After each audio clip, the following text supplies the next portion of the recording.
Hello Google Play Review team. My app AdFree AppLock uses the foreground service camera permission exclusive for the Intruder Selfie security feature.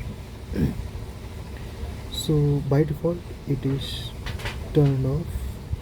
In security we can go inside capture intruder, we can turn it on. It asks for permissions for image.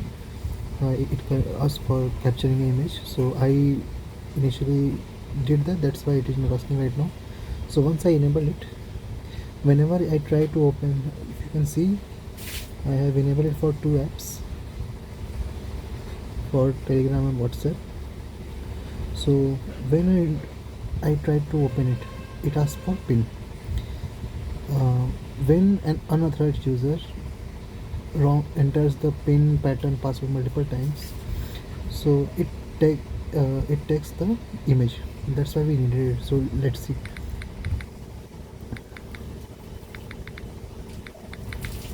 So now it, as you can see, there is one green icon, means it has captured the image.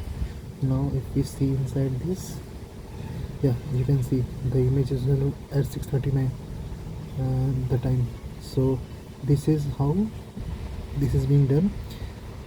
Something to be noted, this app does not record video, does not capture image in the background, not uploading it to any server, and does not need any internet. So all these images are stored inside locally and encrypted, and this feature is optional and disabled by default. So this is all. We can also delete it. This is the feature.